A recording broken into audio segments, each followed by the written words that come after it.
Quase 60% dos apostadores brasileiros utilizam plataformas ilegais. Um relatório aponta um futuro caótico para a inteligência artificial até o ano de 2027. E mais um alerta: cerca de 62% dos brasileiros evitam procurar ajuda médica, mesmo quando precisam. Tudo isso e muito mais você confere a partir de agora. O Conexões já está no ar.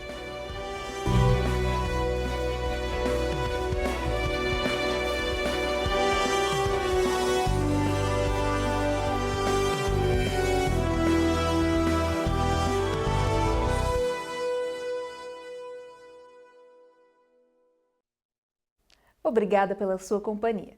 Estamos na TV UFG, nos estúdios da TV UFG e também você pode conferir o nosso trabalho pelo YouTube. Também acompanhe todos os bastidores ali pelo aplicativo da TV UFG. Bom, o Conexões tenta ser mais acessível e por isso temos interpretação para Libras aqui no estúdio. Além disso, pensando em nosso público cego, de baixa visão, fazemos as descrições físicas de todos que participam do programa. Eu vou começar. Meu nome é Janaína de Oliveira. Sou uma mulher de traços negros e pele clara. Meus olhos são escuros, meus cabelos são escuros, cacheados, na altura dos ombros.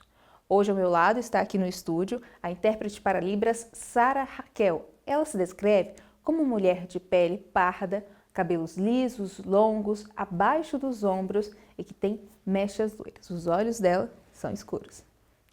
Nós duas estamos em pé aqui no estúdio e atrás de nós está o cenário do Conexões, nas cores azul claro, cinza e vermelho. Tem também uma tela entre a gente com o nome e a logo do programa. Mas aqui também aparecem nossas reportagens e entrevistados. Vem aqui nessa tela. E vamos começar o nosso giro de notícias? Um levantamento mostra que só no ano passado, 6 em cada 10 apostadores brasileiros utilizaram plataformas ilegais para jogar.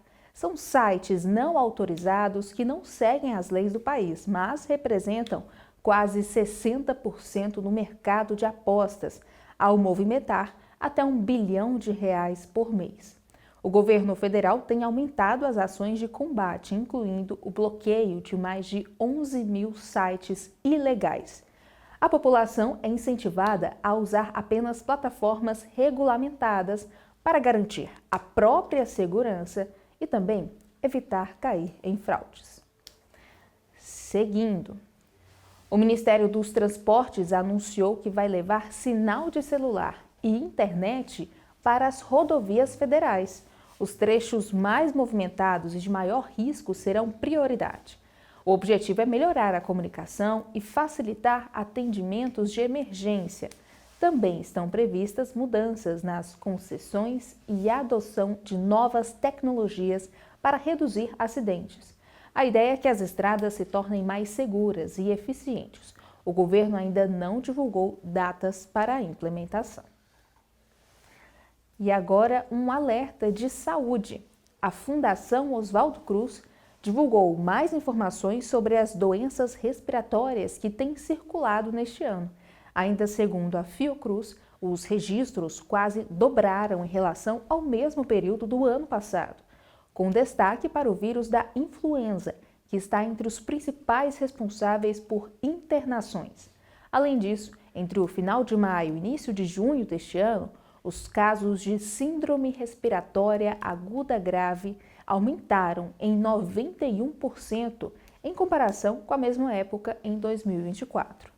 Ainda segundo a Fundação, só com uma boa cobertura vacinal no país será possível diminuir hospitalizações, casos graves e mortes pela doença.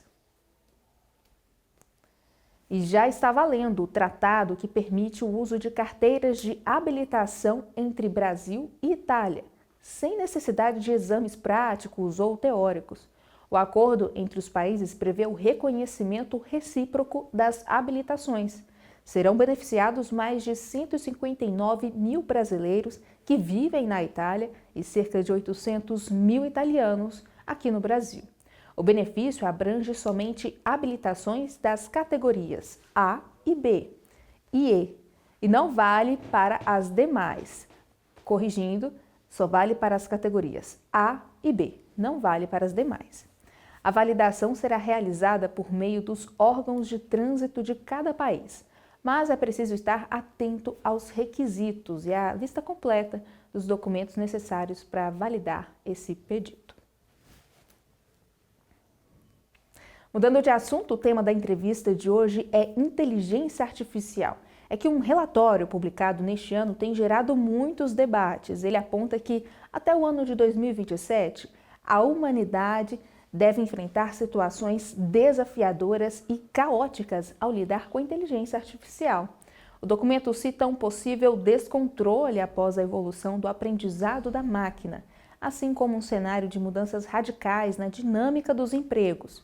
Bom, para entender melhor esse assunto, nada melhor do que conversar com uma especialista, que hoje é a pesquisadora da UFG, Julena Normando. Vai aparecer aqui na tela, ao vivo, de forma remota, para conversar com a gente.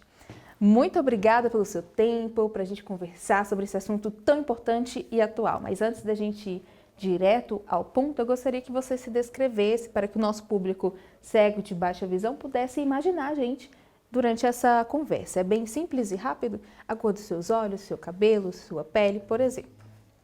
Bom dia, Janaína. Bom dia, Sara. Bom dia a todo mundo que está conosco.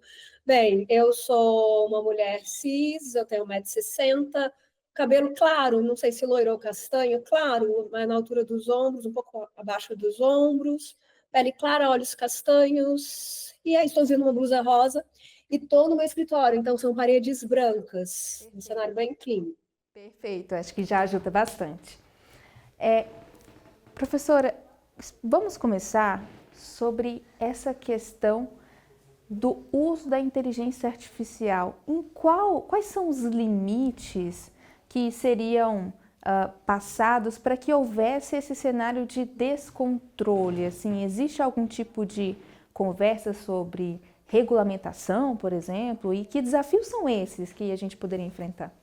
Tá, vamos lá, Janaína. Esse relatório causou um burburinho muito grande, as pessoas ficaram muito atordoadas, especialmente porque ele foi feito por pesquisadores e por ex-funcionários das grandes Big Techs, dissidentes da OpenAI, da Microsoft, então gente que entende do assunto, que estava lá no desenvolvimento. Então, eles têm sim um know-how, eles têm um conhecimento técnico, e eles apresentaram um relatório de previsão. Eles falam de forecast, isso é muito comum lá nos Estados Unidos. Então, com base no que se tem hoje, eles foram fazendo uma projeção e fizeram como uma timeline, uma linha do tempo, para projetar como seria em 2027. Daí eles colocaram em 3 grandes grupos. A questão da superinteligência, eu fiz umas anotações aqui, estou colando um pouquinho. A questão da mente artificial, que é a ideia da consciência, e também a questão do alinhamento e segurança, que é exatamente onde entra a sua pergunta. O desenvolvimento dessa tecnologia ainda está acontecendo, não é uma coisa recente, a gente não começou agora a falar de inteligência artificial, e o que está por vir, a gente ainda não tem muita noção, porque é difícil, de fato, explicar ou mesmo projetar as mudanças que podem impactar a nossa vida. Agora, o que eles colocam é que a superinteligência não é como essa onda mitológica, meio assim, esse medo, sabe, que a gente fica ao falar de inteligência artificial. Vai mudar tudo, sim, vai mudar tudo, mas não significa que o mundo vai ser destruído, que vai vir uma superinteligência e vai acabar com a humanidade, igual ficção científica, sabe? O relatório é bem técnico, embora trabalhando com probabilidades, então tem um arzinho meio mítico, mas ele chama atenção exatamente para isso, para a necessidade de que haja parâmetros, que haja regulação, que haja limites, para que as pessoas aprendam a usar e os governos, os países, consigam, de fato, colocar a inteligência artificial no lugar que ela tem que estar, como ferramenta, digamos assim. Esse é um primeiro ponto. A senhora acabou de citar um outro aspecto que é a mente, né? Aquela ideia que nós que não temos muito conhecimento sobre esse assunto, imaginamos de ter vida própria, vontade própria. O que o relatório traz sobre isso? Qual que é a análise da senhora? Então, essa ideia da mente como se fosse a nossa mente não é o que está ali no relatório, tá? Então, eles estão falando do Agent 4, que seria um outro modelo depois do Large Language Models, os LLMs, que é como funciona o chat GPT. Então, esse Agent 4, ele teria vários avanços, ele seria mais competente, mais rápido para pesquisa científica e em várias outras habilidades. Agora, não se trata, quando a gente está ouvindo os cientistas, os engenheiros, o pessoal da inteligência artificial, que desenvolve, tá? Não a gente que está olhando de fora. Eu sou publicitária, estou estudando comunicação. Mas quando a gente ouve todas e lê tudo que eles estão escrevendo, eles não estão preocupados com a ideia da mente, no sentido simbólico de funcionamento e tudo mais. Eles estão preocupados com comportamentos emergentes, com coisas técnicas de como a máquina opera. Então, essa ideia da mente, da consciência, não é algo que esteja na pauta deles. Eles estão, sim, desenvolvendo, e aí existe uma diferença entre pensamento, né? Inteligência artificial, a gente remete a pensamento. Mas, de fato, o que essas tecnologias fizeram foi simular linguagem. É como se fosse uma comunicação artificial, ao invés de uma inteligência artificial. Eles não mimetizam, ou não simulam, ou não fazem como a gente faz. Os procedimentos são outros, os processos são outros, as lógicas são outras. Uma máquina não pensa como um cérebro, tá? Agora, ela se comunica e ela aprendeu, e aí não dá agora para explicar como isso acontece, mas ela aprendeu a se comunicar conosco por meio de estatística e de padrões. Então, trata-se de álgebra linear, sabe? Se trata de estatística mesmo. Não se trata de consciência, subjetividade, compreensão, empatia. Não, é uma máquina. Às vezes a gente confunde, porque ela é feita para dar essa confusão para a gente, né? Parece que a gente está conversando com alguém. Não é alguém. É uma sequência, é um algoritmo, é uma fórmula matemática. É isso, né? Sempre que a tecnologia avança, nós temos a sensação de que alguma crise vai acontecer, de que algo vai se perder e ficar para trás. Mas não necessariamente é o que a história mostra, né? Eu gostaria que a senhora citasse agora um pouquinho do seu olhar sobre a relação das pessoas com a inteligência artificial, por exemplo. Muitos já estão utilizando essas plataformas como ponto de terapia, sendo que nós sabemos que não substitui um profissional, um psicólogo. Algumas pessoas, existem alguns burburinhos, né, que alguns movimentos ao redor do mundo de até priorizar um relacionamento ali virtual pela internet, do que o relacionamento presencial com uma pessoa mesmo. Como que a senhora analisa esse primeiro momento de ajustes que toda a humanidade precisa ter, já que essa automação, esses avanços que a inteligência artificial traz para a gente, já são realidade, já são fatos e a gente já está aí tentando aprender para colocar no nosso dia a dia? Sua pergunta é perfeita, Janaína, porque é isso, a gente precisa aprender, e é um negócio muito novo.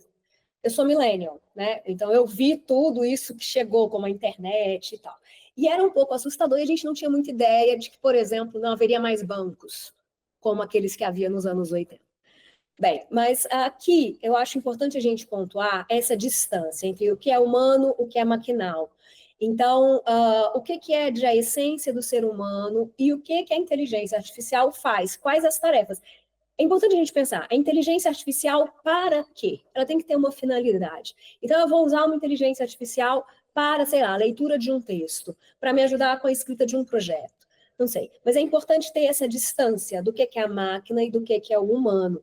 E não achar que a máquina é humana, embora ela se pareça muito. Ela foi configurada para deixar essa língua muito tênue, muito opaca, a gente não sabe muito bem, porque ela simula, ela parece que está falando com a gente. Um ponto importantíssimo que responde à sua pergunta é a ideia da intimidade. A gente tem visto como tendência, então, se ano passado as pessoas usavam o chat GPT, o maior uso era para geração de ideias, o que em si já é problemático, porque a gente coloca numa fórmula matemática o nosso processo criativo. Então, a gente meio que cria com.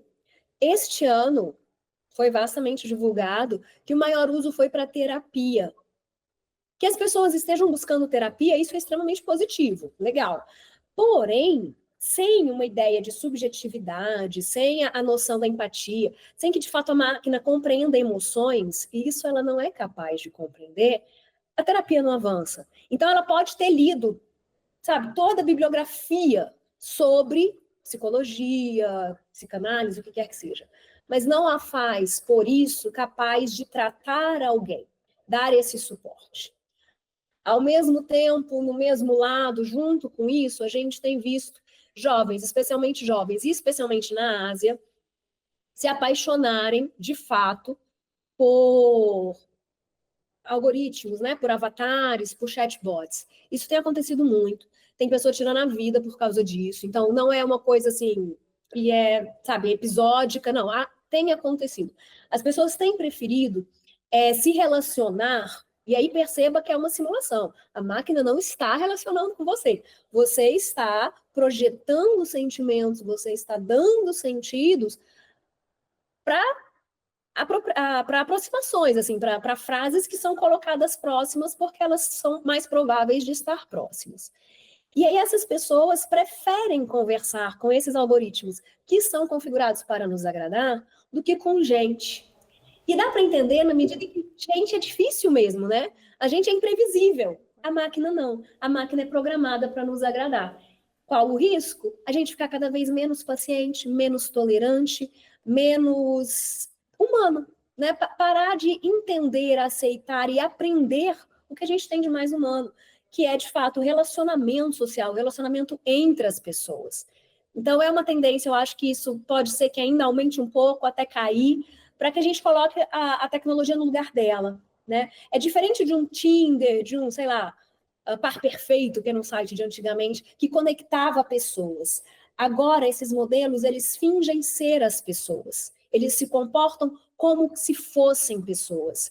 E isso pode, sim, gerar afetos na gente, gerar emoções na gente. Porque a gente se apaixona por algo que não existe, de fato, mesmo quando é por alguém, né? A gente projeta coisas, sei lá, num príncipe encantado, e com o tempo isso vai desconstruindo e a gente vai aprendendo a lidar com esses defeitos, com essas limitações. A gente também percebe que não é um alecrim dourado, e por aí vai. Mas com a máquina não temos essa oportunidade. Certo, nosso tempo é muito curto. Esse assunto deveria voltar mais vezes aqui para a programação do Conexões, com ângulos diferentes, abordagens diferentes. Mas eu agradeço muito o seu tempo, pesquisadora da UFG, Julena Normando. Espero encontrá-la em uma próxima oportunidade. Estou à disposição, é sempre uma alegria falar, e a gente precisa falar, a gente precisa ensinar, a gente precisa estar com isso em pauta sem medo, entendendo que é uma tecnologia que vai nos ajudar. Vai mudar tudo? Vai mudar tudo. Mas não significa que vai ser tudo ruim, que eles vão acabar com a gente. A inteligentes somos nós, não eles. Legal, obrigada. Pessoal, nós vamos para um rápido intervalo, mas já já voltamos. Fique por aí.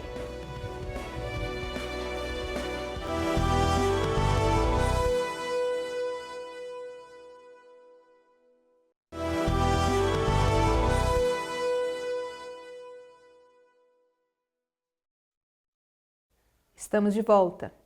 O Congresso Nacional pretende criar um número de telefone que ajude pessoas com transtornos mentais. Saiba mais na matéria da Sara Borges, estudante de jornalismo da UFG. Rodou. Comissão de Saúde da Câmara aprovou o PL 2680/24, que cria um serviço telefônico gratuito e sigiloso para atender pessoas com transtornos mentais e seus familiares. Mas, antes de continuar esse assunto, eu vou me descrever. Sou uma mulher negra de pele clara, que tem os cabelos cacheados, pretos e abaixo dos ombros que estão em coque. Eu tenho os olhos castanhos escuros e não uso óculos de grau. Voltando, o autor do projeto, o deputado Océsio Silva, do Republicanos de Pernambuco, diz que é essencial garantir um atendimento digno e humanizado a essas pessoas. Agora, o texto segue para as comissões de Finanças e de Constituição e Justiça. Depois precisa passar pela Câmara e pelo Senado para virar lei. A TV UFG vai acompanhar então a situação para te atualizar. Volto com vocês. Obrigada pelas informações, Sara.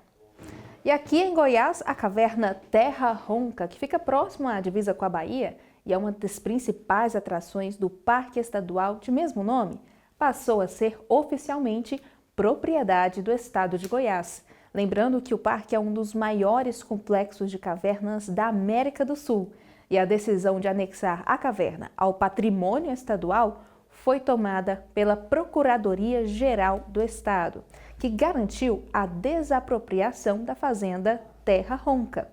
Com a anexação da caverna ao patrimônio, o governo pretende potencializar a política de preservação na região. Eu recomendo que você visite, viu? Eu conheci lá e é incrível. Agora, fique atento para essa oportunidade. A Prefeitura de Goiânia está com inscrições abertas para um concurso de redação. A iniciativa celebra os 100 anos da arquitetura Art Deco em Goiânia. Podem participar estudantes da Rede Municipal de Educação. Na educação infantil, o gênero será desenho com legenda. No ensino fundamental 1 é conto de fadas. Já no ensino fundamental 2, deve ser uma biografia. E no 8º ano, um artigo de opinião. Já os estudantes do EJA, de Escolas para Jovens e Adultos, devem produzir uma carta. As inscrições podem ser feitas até o dia 31 de junho. Boa sorte! Mudando de assunto, você conhece alguém que evita ir ao médico mesmo quando precisa? Um estudo buscou entender os motivos.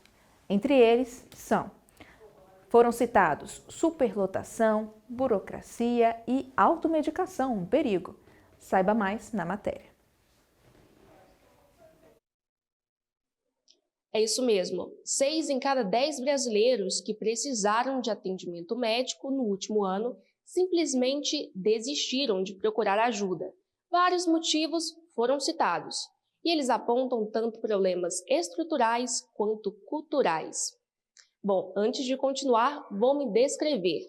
Eu sou Isabela Lima, uma jovem mulher branca de cabelos castanhos cacheados na altura dos meus ombros. E agora, voltando ao assunto, de acordo com uma pesquisa divulgada pela Universidade Federal de Pelotas, vários desafios foram citados pelos mais de 2.000 entrevistados. 46% relataram superlotação e demora no atendimento. 39% burocracia no encaminhamento e 35% possui o hábito da automedicação. Além disso, 34% tem a crença de que o problema de saúde não era tão grave. Segundo o levantamento realizado em parceria com institutos e organizações internacionais, apesar de existir uma sobrecarga no sistema de saúde. Também é preciso considerar o mau comportamento de preferir soluções não médicas e, por consequência, correr o risco de agravar problemas de saúde considerados mais simples. Os cientistas também identificaram outras dificuldades. São elas: tempo de espera excessivo, em seguida, falta de equipamentos, além de ausência de profissionais qualificados, falta de atenção durante o atendimento.